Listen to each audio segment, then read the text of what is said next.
Let me tell you about the time that a case of suspected dementia got better.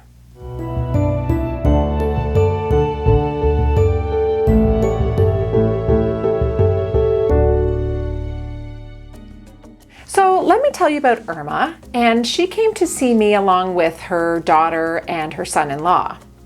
They had noticed changes in Irma for about the last 6 to 8 months. Irma was a very individualistic lady. She was originally from Germany.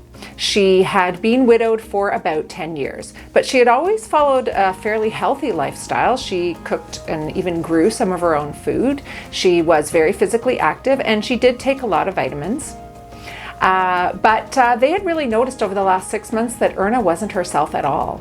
She had a lot of difficulty with short-term memory. She was repeating conversations.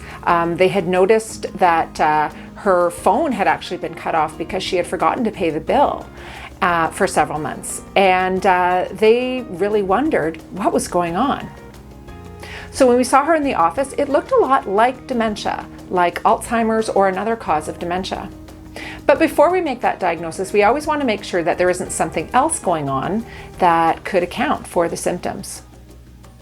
As part of the usual routine, we did some blood work and we checked Irma's thyroid gland. Her thyroid gland was severely underactive. She knew that she had this condition called hypothyroidism. Her thyroid was underactive, but she had been on thyroid hormone for about the last 10 years. But about a year ago, she kind of decided that she wasn't going to take prescription medications anymore. She just didn't feel like it was a healthy choice for her. Unfortunately, that led to a really underactive thyroid gland, and that had an effect on Irma's memory and her whole brain performance.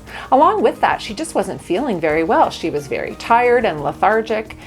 So when we treated her thyroid condition, of course, we had to start kind of gently, but once we got her back up to her full dose of thyroid hormone, she felt a lot better.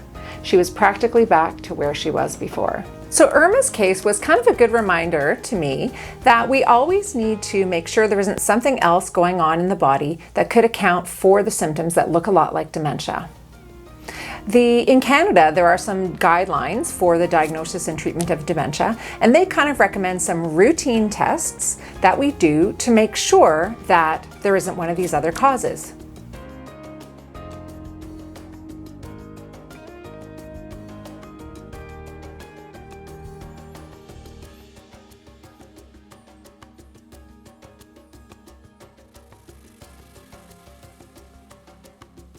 Now, by the time your doctor refers you to a specialist, if they do, they've probably already done that blood work and ruled those things out. But it's worth asking just to make sure. We shouldn't always assume that people are taking the medications that they've been prescribed. Quite often, we do get a surprise when we actually double check to see if someone is taking their pills as they were prescribed. But definitely, if they're not adhering to the regimen that they've been offered, it could make a difference to their health.